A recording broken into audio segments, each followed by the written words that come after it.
141페이지로 가겠습니다. 141. 자, 양원제, 단원제 나왔습니다. 정부에 대해서 의회 지위가 상대적으로 약화됩니까? 양원제인 경우에는 오히려 강해요. 왜 그럴까요? 네. 우리가 그 사자성어에 뭐 적전분열이라고 있지. 그 적 앞에서 우리 세력이 갈라지면 어때요? 약해집니까? 강해집니까? 약해지죠. 그러니까 양원제가 되면은 정부에 대해서 의회가 약해져요. 그렇게 해석을 합니다. 지위가 상대적으로 약해 되는 건 의회가 둘로 갈라져 있는 양원제라고 해야 됩니다. 2번 신속한 국정 처리와 국회의 책임 소재가 명확하다. 그러니까 국회가 하나밖에 없으니까 신속하게 처리가 되죠. 이건 바로 단원제에 관련된 이야기입니다. 맞습니다. 3번 의정심의가 소홀해지거나 독단적인 권력 행사. 이거는 그러니까 한 번 딱 심의를 하니까 단원제 이야기하는 거예요. 틀렸어요. 단원제는 의정심의가 소홀해질 염려가 있어. 그래서 양원제로 바꾸게 되면 상원과 하원 두 군데에서 심의를 하니까 의정심의를 신중하게 할 수가 있죠. 4번 우리나라 국회는 양원제가 아니라 단원제죠. 틀렸고. 5번 국회의원 임기는 4년 맞습니다. 6번 국회의원의 수는 법률로 정하도록 돼 있어요. 우리 헌법에요. 헌법에 국회의원 숫자가 딱 있는 거 아니에요. 그래서 이놈들이 막 지들 마음대로 국회의원들이 법률 고쳐가지고 막 국회의원 수 늘리잖아요. 그런데 헌법은 최소한의 인원만 규정해놨습니다. 200명 이상 꼭 하도록 돼 있어요. 7번 국회 의사진행에 관한 중요한 안건을 협의하고 국회를 효율적으로 운영하기 위해서 20석 이상의 의원들이 모이면 하나의 교섭단체를 이루고 있죠. 교섭단체. 8번 국회의 교섭단체는 한 정당이 20명 이상의 소속력을 가지는 경우에 구성할 수 있지만 이제 여러 개의 정당 국회의원 수를 합해서 20명만 되면 하나의 교섭단체를 구성할 수 있게 됩니다. 틀렸어요 이거. 9번 우리 국회가 갖는 총리, 국무위원에 대한 해임 의결권, 탄핵 소추권은 국정 통제에 관한 권한입니까? 일단 이런 권한이 있습니까? 의결권이 틀렸어요. 국무총리나 국무위원에 대한 해임 건의권이라고 고쳐야 돼요. 건의권, 의결권이 아니에요. 다른 점은 의결권이라고 했을 때는 국회가 의결해버리면 이걸 반드시 따라야 되는데 건의했을 때는 대통령은 여기에 구속되지 않습니다. 따르지 않아도 돼요. 이건 틀렸어요. 10번 국회 임시회가 소집되는데 대통령이 요구할 때가 소집될 수 있고 국회의원의 제적의원 4분의 1입니다. 옛날에는 3분의 1이었어. 근데 이걸 이제 숫자를 더 낮췄습니다. 소수자 보호죠. 4분의 1 이상 요구하면 국회는 열립니다. 11번 국회 의결할 때 가부동수 숫자 찬성과 반대가 똑같아. 이때는 부결된 거예요. 통과되지 않습니다. 그리고 우리나라는 국회의장이 캐스팅 보트 즉 결정 권한을 행사하지도 못합니다. 이런 건 없어. 그 다음에 12번 우리 국회는 의사를 공개하죠. 그 다음에 일사부재의라는 것은 일사부재의는 한 회기 내에서 부결된 안건은 동일한 회기 내에는 다시 상정되지 못한다. 이게 일사부재의죠. 그 다음에요 회기 계속의 원칙을 취하고 있습니다. 회기 계속이라고 하는 것은 한번 상정됐다가 처리가 되지 않았다 하더라도 자동적으로 폐기되지는 않습니다. 즉 다음 회기에 다시 상정될 수 있어요. 이게 회기 계속의 원칙이에요. 13번 조세의 종목과 세율은 법률로 정하죠. 국회에서.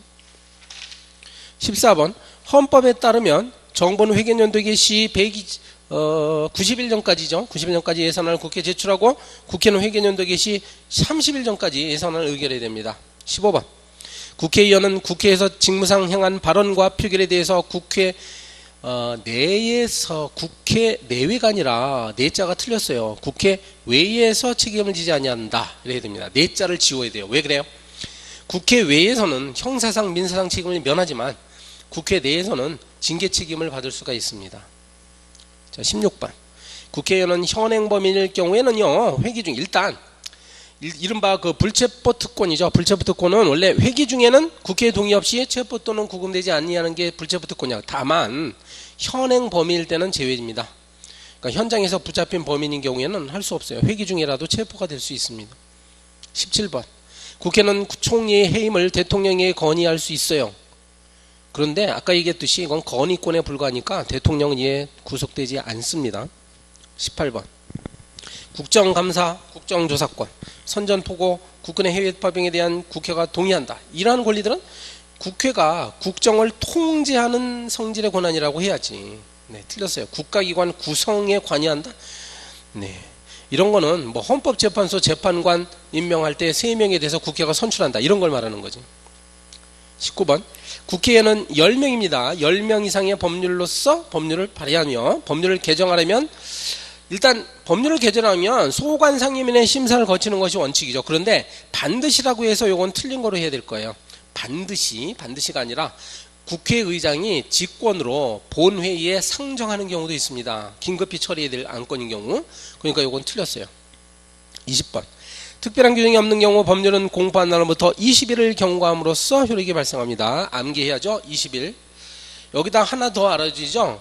원래 20일이 원칙인데 국민의 권리를 제한하거나 의무를 부과하는 경우는 30일 이상 경과해야 됩니다. 21번. 국회에서 의결된 법률안이 정부에 이송되면 이제 대통령은 15일 이내에 이걸 공포하거나 아니면 15일 이내에 이를 거부권 행사할 수 있어요. 거부권 행사해야 돼요. 네, 공포하지 않을 경우면 해야 됩니다. 자, 그다음 22번. 법률을 재의결하기 위해서는 제적위원 과반수 출석과 출석위원 과반수 찬성을 요합니까? 틀렸어요. 제적위원 과반수가 출석해야 되고 출석위원의 3분의 2가 찬성을 해야 됩니다. 요게 재의결 요건은 원래의 요건과 다르죠. 의결 요건과. 23번. 헌법 개정 절차 중 국회 의결이 이루어지려면 제적위원 헌법이라고 해서 헌법 개정은 이게 중요한 사건이니까 일단은 국회 3분의 2가 찬성이 돼요. 3분의 2 이상이 찬성이 되며 대통령은 확정된 개정 법률을 즉시 공포해야 합니다. 24번. 의회주의 위기를 얘기하는데 행정부의 권한이 강화되고 의회 기능이 상대적으로 악화된다. 뭐 이렇게 고쳐야 되겠네요. 행정부의 권한 20세기 들어와서 행정부의 권한이 강화되다 보니까 의회의 위기가 닥친다. 25번. 현대적 의미의 행정은 공공복리나 공익실현을 중시하죠. 따라서 이러한 경우는 적극적인 국가작용이 강화되는 시기입니다. 26번. 자, 거기 보기에서 이제 골라서 집어넣으라는 건데 우리나라의 대통령은 국민의 직접 선거지요. 그다음에 임기는 5년이고 중임할 수 없겠고 이렇게 단임 그러니까 평생에 한 번밖에 할 수 없어요. 단임을 규정한 것은 과거와 같은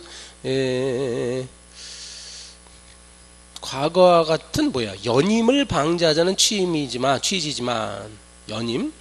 근데 이제 연임을 허용해야 한다는 여론도 제기되고 있다. 그죠? 우리가 4년 연임제로 바꾸자는 일각의 주장도 있어요. 네, 헌법상 대통령 행정부 수반일 뿐만 아니라 국가원수로서 대외적으로 국가를 대표하며 그리고 국가기관을 구성합니다. 헌법기관을 구성한다. 그리고 국가와 헌법을 수호할 책무를 집니다. 야, 이게 주관식으로 나오면 참 어렵겠네요. 다행히 이제 보기가 있으니까 거기서 적당한 걸 딱 뽑아야 돼요. 27번. 대통령은 법률안에 대해서 일부 거부와 수정 거부를 할 수 없어요. 그럼 뭐만 할 수 있느냐?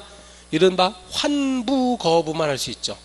이것은 법률 전체를 바로 돌려보내야 된다. 법률 전체를. 일부만 거부하면 안 되고 고쳐서 보낼 수도 없습니다. 28번. 직업공무원제는 전문 관료들의 신분 보장과 관료 집단의 정책 중립성을 전제조건으로 하죠. 맞습니다. 여러분이 지금 공무원이 되시려고 하잖아. 직업공무원이 보장돼요. 직업공무원제라는 건 한 번 공무원이 되면 젊었을 때 공무원이 되면 평생토록 그러니까 아무 특별한 문제가 없으면 공직에 종사할 수 있는 게 직업공무원제 돼요. 이게 가능하려면 신분 보장해줘야 되고 정책 중립성 그 다음에 이제 실적주의가 보장돼야 됩니다. 여기는 없는데 실적주의 즉 업적과 능력에 따라서 평가받는 시스템 실적주의. 자, 29번.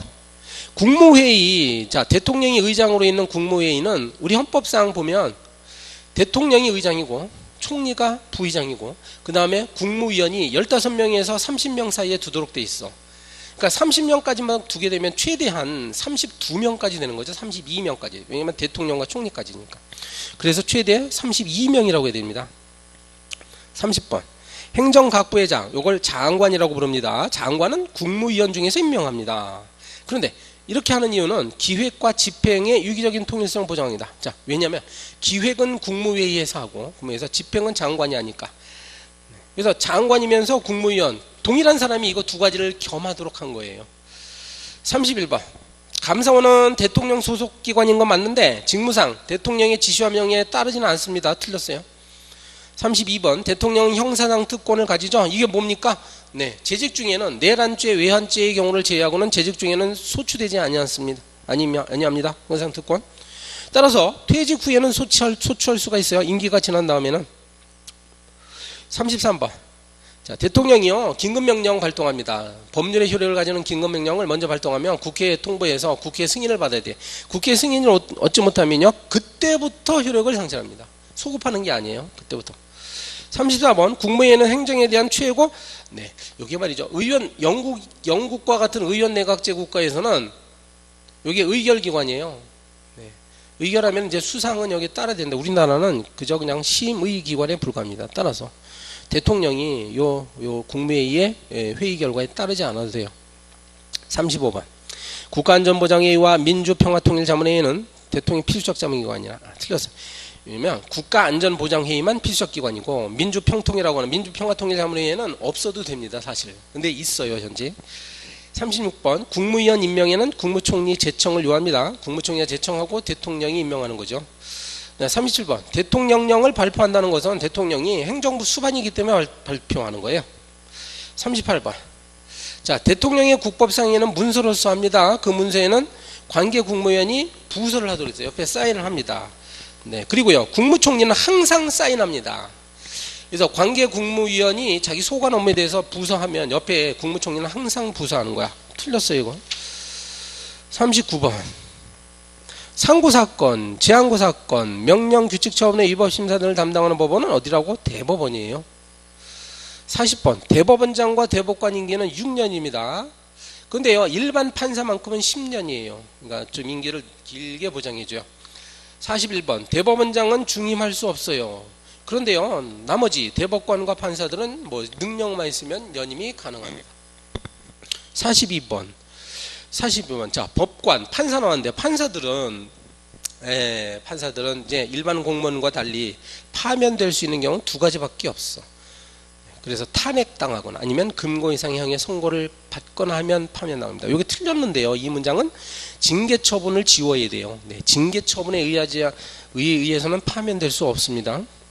43번 사법권의 독립은 법관이 어떠한 외부 세력의 간섭이나 영향을 받지 않고 오로지 헌법과 법률에 의해서 그 양심에 따라 독립하여 심판할 수 있다는 의미하는 거죠. 뭐 다 맞는 말이네요. 44번은 법관의 자격은 법률 즉 법원조직법이라는 법률에 의해서 정하도록 되어 있습니다. 45번 대법원에는 대법관 아닌 법관을 둘 수 있어요. 최근에 이제 대법원에 있는 판사들도 막 성매수 사건에 연루돼 가지고 체포되고 그러대. 이 사람들이 바로 여기 대법관이 아닌 법관에 해당합니다.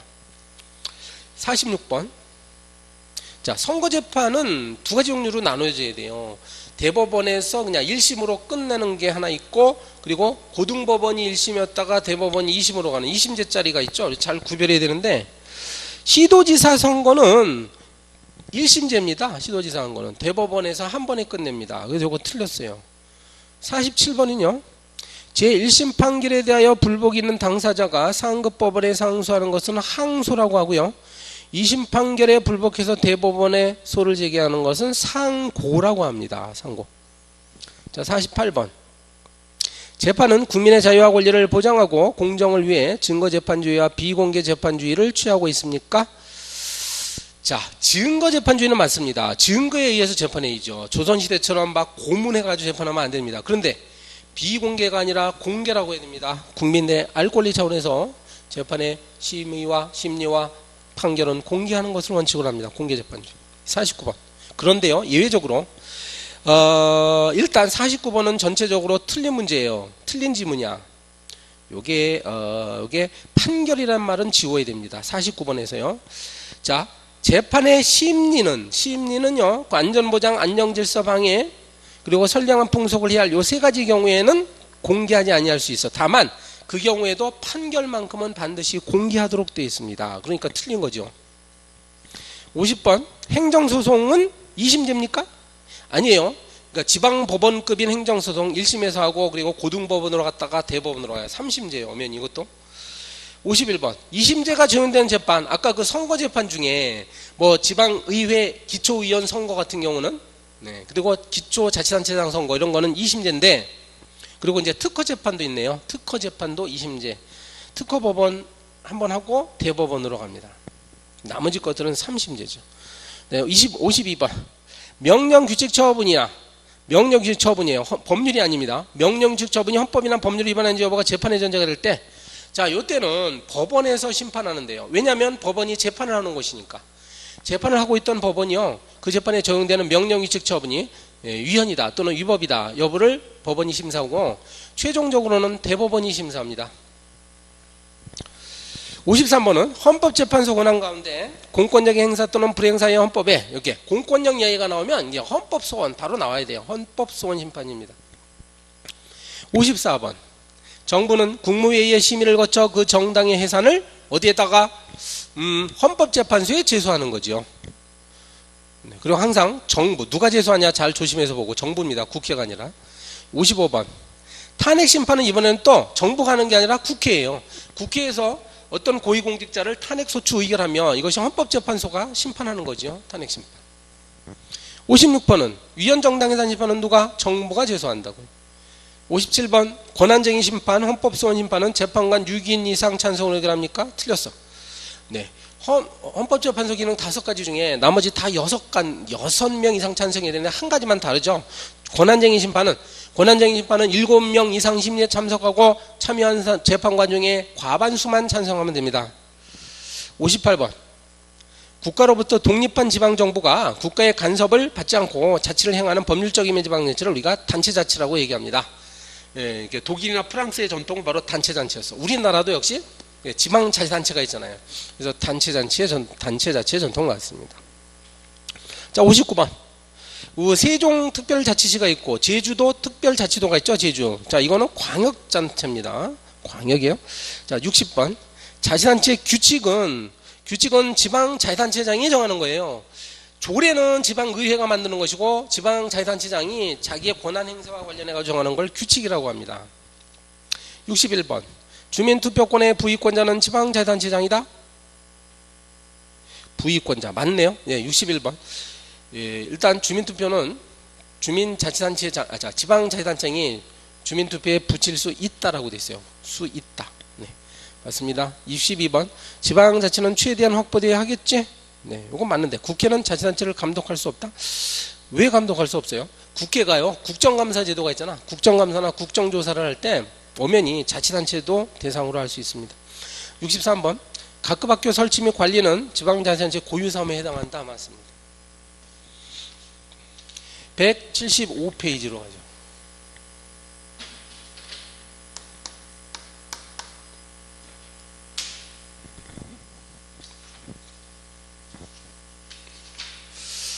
쭉 넘어가서 175. 자, 이제 본격적으로 법률 이야기가 나오는데요. 1번 형법, 행정법은 공법이냐? 법률을 공법과 사법으로 나누죠. 국가가 개입하는, 어느 한쪽에 국가가 개입한다. 국가나 공공단체가 개입하는 공법이에요. 그러면 형법, 행정법은 공법 맞네요. 형법은 범죄자를 국가가 처벌하는 거니까. 행정법은 뭐 행정부가 집행하는 거니까. 2번 근데 민법은 개인과 개인 간의 문제를 법률로 다루는 거죠. 민법, 그러니까 이거는 사법이라고 해야죠. 3번 개인 간의 법적 관계를 규율하는 것은 바로 사법이라고요. 자, 4번 근대 민법의 3대 원칙은, 자, 사유재산권은 절대적으로 존중하는 원칙, 사적 자치 원칙, 다른 말로 뭐 법률행위 자유의 원칙, 계약의 자유 원칙이 있고, 그리고 바로 과실이 있는 경우에만 책임을 진다 하는 과실 책임의 원칙이 있었습니다. 그러다가 5번 문제를 보니까 5번에 현대 민법에 와서 이 3대 원칙이 이제 변하죠. 바로 사유재산권 존중의 원칙은요, 소유권 공공의 원칙으로 바뀌고, 그 다음에 사적 자치 원칙은 계약이 공정해야 된다는 계약 공정의 원칙으로 바뀌고, 과실 책임 원칙도 다시 무과실 책임 원칙으로 바뀝니다. 네, 과실이 없다 하더라도 타인에게 손해를 가했으면 배상 책임을 져야 된다는 무과실 책임 원칙. 6번은 현대 민법의 원칙은 이러한 근대 민법의 원칙을 부정했다고 보이는 것이 아니라 그냥 수정했다고 해야 돼요. 7번 무과실 책임은 일정한 경우에는 과실이 없어도 책임을 지라는 원칙입니까? 맞죠. 있죠. 네. 그다음 8번 과실 책임 원칙이라는 개인이 타인에게 끼친 손해에 대해서는 언제만 그 당사자가 고의 또는 과실이 있을 때만, 고의 또는 과실.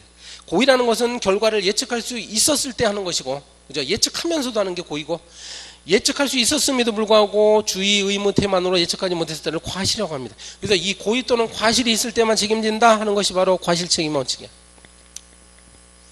9번에 이러한 과실 책임 원칙은 왜 18세기 19세기에 과실 책임 원칙이 이루어졌습니까? 개인의 자유를 보장하기 위해서 그런 거야. 자기가 자유로운 범위 안에서 행동했을 때 자기가 잘못한 것이 없는 한 책임을 지지 않는다는 것이 바로 이 원칙이니까요. 자유로운 활동을 보장하는 원칙이라고 고쳐야 되겠어. 10번 일정한 목적하에 결합된 사람들의 단체. 자, 법인을 크게 사단법인과 재단법인으로 나누죠. 네, 사람들이 모인 것은 사단법인이고, 네, 재산이 모인 것은 재단법인이라고 하는 겁니다. 11번 민법에서 사람은요 엄마 몸속에서 완전히 나왔을 때 사람이 된다 해서 완전 노출설이고, 네, 전부 노출설도 똑같은 말이에요. 맞고, 그 다음에 형법에는 진통설입니다. 잘 아시죠? 진통이 시작됐을 때, 산모가 진통이 시작됐을 때 그때부터 사람으로 봅니다. 자, 12번 자신이 하는 행위의 의미와 결과를 판단하여 정상적인 의사 결정을 할 수 있는 능력을 바로 뭐라고요? 의사 능력이라고 한다고. 의사 능력. 이런 의사 능력이 없는 사람을 의사 무능력자라고 하는데, 13번처럼 바로 이렇게 술에 만취한 자나 뭐 어린아이나 뭐 이런 애들은 이제 의사 젖먹이나 이런 애들을 의사 무능력자라고 하고, 의사 무능력자가 한 법률 행위는 무효예요. 네, 취소할 수 있다라면 틀립니다. 무효이다. 14번 권리 능력은 생존하는 동안, 사람은 생존하는 동안 권리 능력자가 되는데요. 사람이 아닌 법인도 권리 능력자가 됩니다. 법인, 그러니까 이건 틀렸죠. 자연인 플러스 법인이 권리 능력자가 됩니다. 15번 그렇다고 한다면 태아는 아직 엄마 몸속에 있는 것이니까 아직 권리 능력자가 없죠. 그러나 이제 예외적으로, 우리 입법 정책적으로 예외적으로 권리 능력을 부여합니다. 15번처럼 그냥 말을 하면 이건 틀린 것으로 해야 돼요. 16번 자, 이렇게 얘기죠. 태아는 원칙적으로 권리 능력이 없으나, 틀렸어요. 이것도 16번 원칙적으로 권리 능력이 없으나 불법 행위로 인한 손해배상 청구나 상속 또는 유증에서는 예외적으로 권리 능력을 인정하지요. 반대로 이야기하네. 16번. 17번 자, 이렇게 민법이 태아의 권리 능력을 예외적으로 인정하는 것은 어느 경우? 상속, 유증, 그리고 불법 행위로 인한 손해배상 청구, 세 가지입니다. 18번 단독으로, 즉 법정 대리인의 동의 없이도 단독으로 유효하게 법률 행위를 할 수 있는 능력을 행위 능력이라고 하고, 이러한 행위 능력을 제한당하는 사람들이 바로 19번의 제한 능력자예요. 여기에는 이제 미성년자, 19세 미만자가 있고 피성년 후견인. 네. 그래서 이 피성년 후견인은 판단 능력이 지속적으로 결여된 자를 말하죠. 그리고 이제 한정 후견인이 있죠. 피한정 후견인. 피성년 후견인이 있고 피한정 후견인이 있습니다. 피한정 후견인은 그 정신적 판단 능력이 약간 미약한 사람들을 말합니다. 피특정 후견인은 특정한 영역에서만 능력이 제한되는 사람을 말하고. 20번 제한 능력자 제도는, 이러한 제도는 왜 거래 상대방의 이익만을 보호한 것이에요? 아니요, 본인의 이익도 보호하기 위해서. 네, 그래서 제한 능력자는 법정 대리인의 동의가 없이 하는 경우에는 뭐 취소할 수 있는 경우로 했잖아. 이거는 본인을 위한 그런 취지도 있고요. 그 다음에 상대방을 위한 경우도 있습니다. 21번 미성년자의 행위는 원칙적으로 법정 대리인의 동의를 얻어야 되죠. 네. 그러면 단독으로 행해진 미성년자 법률 행위는 무효라고 하면 안 되고, 본인 또는 미성년자 자신이 이를 취소할 수 있다라고 얘기돼요. 여러분, 무효와 취소의 개념 분명히 구별해야 돼요. 무효는 처음부터 효력이 발생하지 않습니다. 따라서 추인도 안 돼요. 그런데 이제 취소라는 것은 취소가 되기 전까지는 그냥 유효합니다. 네, 이런 차이점이 있죠. 22번 피성년 후견인의 법률행위는 본인 또는 후견인이 바로 이걸 취소할 수 있도록 이렇게 한 거지. 네.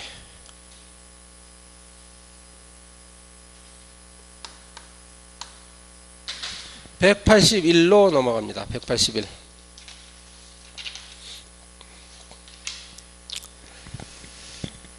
자, 1번 계약서에는 계약한 사람 들어가고 뭐 계약 내용 들어가고 계약 날짜 포함되고 계약 당사자의 뭐 서명, 날인 이런 것들이 있어야 된다. 그렇게 하면 되겠습니다. 1번. 자, 근데 2번. 계약 내용을 국가가 지정한 사람이 확인하도록 하는 제도를 뭐라고 했어요? 공증이라고 했죠. 공증. 이건 왜 필요하다고요? 여러분 계약을 체결한 다음에 계약서를 가지고 공증사무소에 가지고 공증인의 확인을 받아두면 나중에 이거는 진본이다. 그러니까 위조가 된 것이 아니다라는 게 확인이 되는 거야. 따라서 재판에서 그냥 그대로 증거로서 인정이 됩니다. 3번. 계약서가 없는 계약은 효력이 발생하지 않아요? 아닙니다. 네. 계약서 작성이 꼭 계약의 발생 요건이 아니라고 했습니다. 네. 다만 대개 계약서를 작성하는 이유는 바로 나중에 법적 분쟁이 있을 때 대비한 증거로 남겨두기 위해서 그냥 작성할 뿐이에요. 4번. 상대방에 대해서 일정한 행위를 청구할 수 있다. 이건 채권이라고 합니다. 네, 권리를 채권과 물권으로 나눌 때 채권은 이거고 물권은 바로 뭐예요? 물건을 지배할 수 있는 권리. 이건 소유권과 같은 것이 물권이에요. 5번. 지나치게 사례에 어긋나거나 사회질서에 반한다. 뭐 살인 청부 계약 같은 거 이런 것들은 취소할 수 있다라고 하는 게 아니라 아예 처음부터 이건 성립이 안 되는 계약이야. 따라서 이거는 무효다. 효력이 처음부터 없습니다. 무효. 자, 6번. 법정 대리인의 동의를 받지 않고 미성년자가 단독으로 해버렸죠. 그러면 어떻게 한다고? 본인 또는 미성년자가 이를 취소할 수 있게 됩니다. 이것도 역시 무효라고 하면 안 돼요. 취소할 수 있다라고 해야 되고. 자, 7번. 미성년자의 거래 상대방을 보호하는 제도도 있죠. 이 사람은 미성년자 측에서 거래의 확정 여부를 알려줄 때까지 할 수 있는 일이 있어. 뭐가 있습니까? 바로 철회권이 있습니다. 철회권 또는 철회권도 있고 상대방한테 독촉할 수 있는 최고권도 있죠. 최고권. 자, 8번. 미성년자가 거래한 상대방을 보호하는 제도가 이렇게 있다고요. 최고권 있고 철회권 있고 사술, 속임수라고 다 할 수 있는 속임수. 그러니까 미성년자가 상대방을 속였어. 어떻게 해요? 내가 법정 대리인으로부터 동의를 받았다라고 하든지 아니면 나는 이미 성년이 됐습니다. 이렇게 속였다. 그러면 취소권 행사할 수 없는 네, 그래서 취소권의 배제가 있다라고 하면 됩니다. 9번. 제한 능력자 측의 조치를 기다리지 않고 거래 자체를 없었던 일로 만들어서 적극적으로 법률 행위를 무효화시키는 것. 즉 상대방 측에서. 이게 바로 철회권이라고요. 철회권.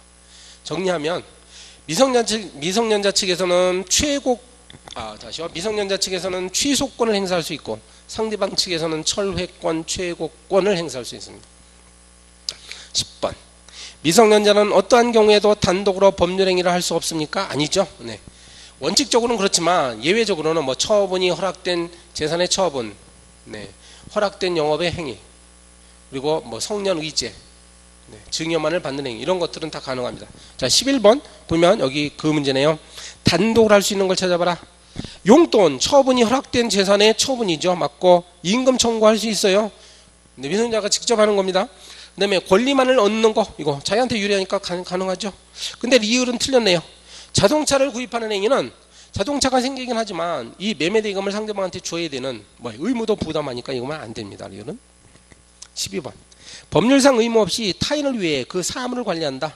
네, 이런 걸 이른바 사무관리라고 합니다. 사무관리. 13번. 손해배상의 발생 원인에는 불법행위에도 채무불이행이 있다. 어때요? 맞죠? 네.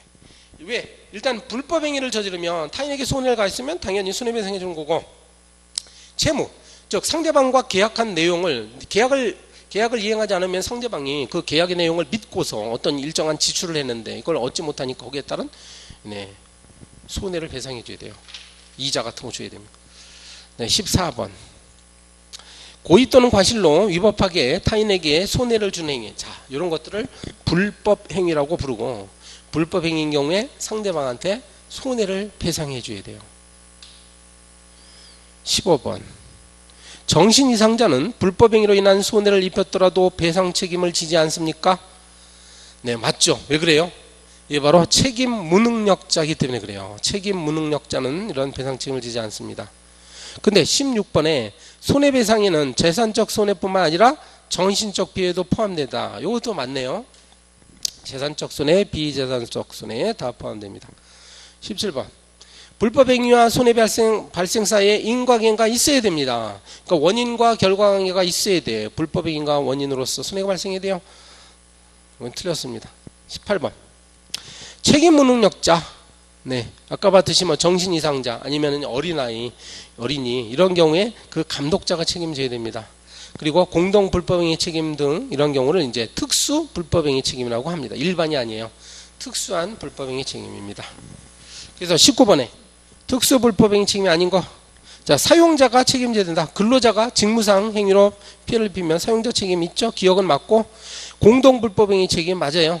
공동으로 연대해서 배상 책임지는 거. 공작물 소유자가 책임지는 경우가 있습니다. 맞는데 리을은 틀렸어요. 책임 무능력자의 감독자 책임이라고 보셔야 돼요. 책임 무능력자. 20번 타인의 불법행위 책임에 대해서도요. 손해배상 책임 발생하는 경우가 있어요. 있으니까 이건 틀렸죠. 아까 봤듯이 사용자 책임, 뭐 공작물의 소유자 책임 등이 있잖아요. 책임 무능력자의 감독자 책임. 21번 애완견을 수의사에게 맡겼는데 애완견이 행위를 물었어. 네, 그러면 수의사가 이 경우에는 그 동물의 점유자가 돼가지고 이 점유자가 먼저 배상 책임을 지는 겁니다. 22번 집단 폭행 이런 게 이제 공동 불법행위야. 이럴 때 누가 가해자인지 특별히 밝히기가 어렵죠. 이때 공동 불법행위가 성립돼서 연대 배상 책임을 집니다. 23번 고등학생인 아들이 불법행위를 해서 자, 고등학생 정도면 몇 살이에요? 17살, 18살이잖아. 이러면 일단 책임 능력이 있어요. 책임 능력자입니다. 얘는. 그러니까 본인이 책임져야 되는 거야. 따라서 부모는 책임 무능력자의 감독 책임을 지지 않습니다. 틀렸어요. 10살짜리 애가 저지른 경우가 달라요. 10살짜리는 이른바 책임 무능력자라고 해서 부모가 배상 책임져야 됩니다. 24번 손해배상의 방법은 금전으로 하는 것이 원칙 맞아요.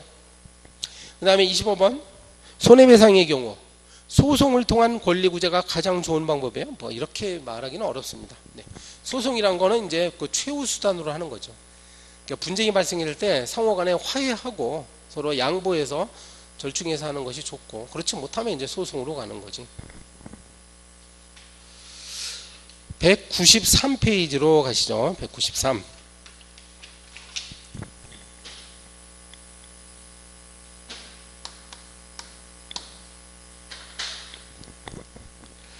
자, 민법은 인간 존엄성을 존중한다는 의미에서 사람의 출생 시점을 산모의 진통이 시작된 때로 봅니까? 아니죠.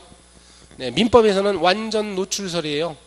완전 노출설. 산모의 진통, 요거는 바로 형법에서 이야기하는 거라고, 형법. 이 말은 뭐라겠죠? 네, 산모의 진통이 시작된 이후에 만약에 낙태를 해버리면 그건 낙태죄가 아니라 뭐라고 살인죄가 된다고요. 자, 20번. 개명. 자, 개명시 주민센터에 신고하면서 가능합니까? 아니죠. 사람 이름 바꾸는 건 중요한 문제예요. 그러니까 이거는 법원, 가정법원에서 결정해 줍니다. 틀렸어요. 3번. 결혼 성립에서 가장 중요한 조건은 바로 당사자가 혼인 의사가 합치돼야 한다. 네. 일방적으로 한쪽에서 뭐 협박을 통해서 혼인 신고서에 도장을 찍었다. 이거는 혼인이 된 게 아닙니다. 틀렸어요.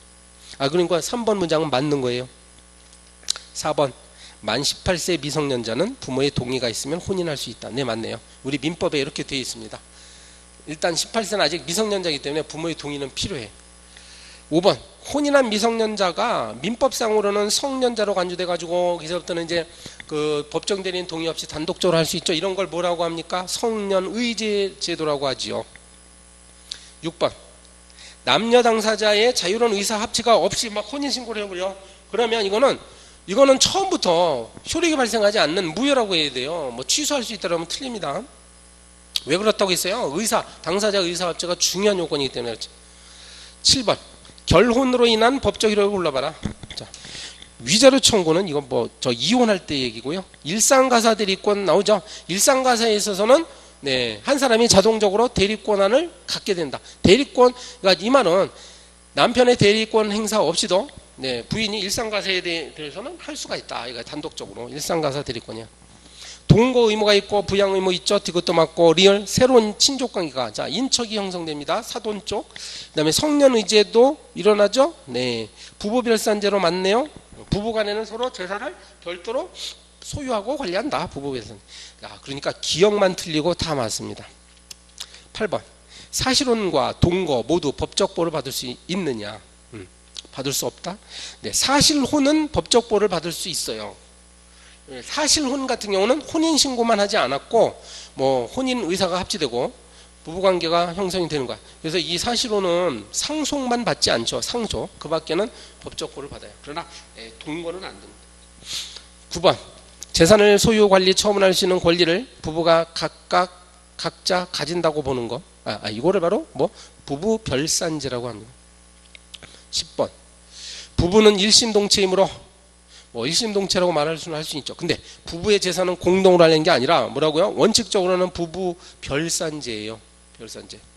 물론 이제 이 혼인한 다음에 부부간에 계약을 체결하면 돼요. 계약을 체결해서 원래 당신 재산이지만 나도 공동 관리하는 것으로 이렇게 할 수가 있습니다. 그런 분들 요즘 많죠. 네. 그 다음에 11번. 이혼은 재판으로만 가능합니까? 아니죠. 네. 재판 이전에 협의 이혼, 합의 이혼이 있어요. 12번. 이혼 시 자녀의 양육권자가 정해지면 양육하지 않는 한쪽은 면접교섭권을 갖는 것을 원칙으로 합니다. 맞습니다. 이제 물론 면접교섭권을 박탈당하는 경우는 있어요. 아동에 대한 학대자들 이런 애들. 13번. 오늘날 친권은 원래 권리라고 되어 있지만 자녀를 보호하고 양육을 한다는 부모의 의무적인 측면이 더 강합니다. 14번. 자, 아까 사망 시점은 이제 처음 나오죠. 사람은 일단 사망 시점은 맥박 종지설이죠. 맥박이 끊기거나 아니면 심폐기능이 정지했을 때 사람은 죽은 것으로 간주해요. 그런데 뇌사설도 등장하고 있습니다. 뇌사설. 뇌가 죽었을 때 사망한 거다. 요건 이제 장기 이식과 관련해 가지고 이제 뇌사설을 강하게 주장하는 사람도 많죠. 아직까지는 통설은 심폐기능 정지설이에요. 맥박 종지설. 15번. 유언은 유언 자유의 원칙에 의해 어떠한 제한도 없이 가능합니까? 아니죠. 물론 유언은 자유롭지만 유언의 형식은 우리 민법에는 5가지의 유언 형식으로 엄격하게 규정하고 있어요. 바로 16번처럼 유언의 방식은요, 자필증서, 그 다음에 녹음, 공정증서, 또 뭐죠? 비밀 유언, 그리고 구수증서 5가지만 법적으로 유효합니다. 자, 그리고 17번. 고인의 재산은 유언이 있으면 유언대로 하고 유언이 없으면 법에 정해진 내용대로 진행된다. 이거 맞는 말이죠. 그래서 이 유언이 없을 때를 대비해가지고 우리 민법에는 상속 순서 같은 것들이 다 미리 정해져 있어요. 18번. 고인의 빚도 상속됩니다. 이른바 소극적 재산인데 부채도 당연히 상속되는 거예요. 그 자식이 갚아야 된다 그 뜻이에요. 그 다음에 19번. 제1순위 상속인은 직계 비속과 배우자라고 해야 되고, 그 다음에 제2순위는 배우자와 직계 존속이라고 해야 됩니다. 이거 이렇게 말하면 틀렸어요. 20번. 자녀 없이 사망한 기혼 여성의 재산을 상속받게 될 법정 상속인은 자식이 없어. 그러기 때문에 이때는 바로 2순위인 배우자와 직계 존속이라고 해야죠. 맞죠? 직계 존속 부모 맞아요. 21번. 피상속인이 이제 돌아가신 분이에요. 피상속인의 배우자는 직계 비속이나 직계 존속의 상속분의 5할 50%를 가산해서 상속받죠. 배우자는. 22번.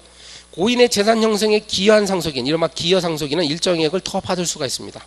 그러니까 자식들 중에서도 만약에 장남이 평생도록 부모님을 봉양했다, 이렇게 되면 더 받을 수 있어요. 23번. 법률상 친족의 범위는 8촌 이내의 혈족, 그리고 4촌 이내의 인척, 배우자, 이렇게 8촌, 4촌입니다. 24번. 피상속인이 유언으로 상속재산 전부를 제3자에게 주겠다고 했더라도요, 상속인은요 최소한의 범위 내에선 상속받을 수 있습니다. 이 제도를 뭐라고? 유류분이라고 하죠. 유류분. 자, 25번.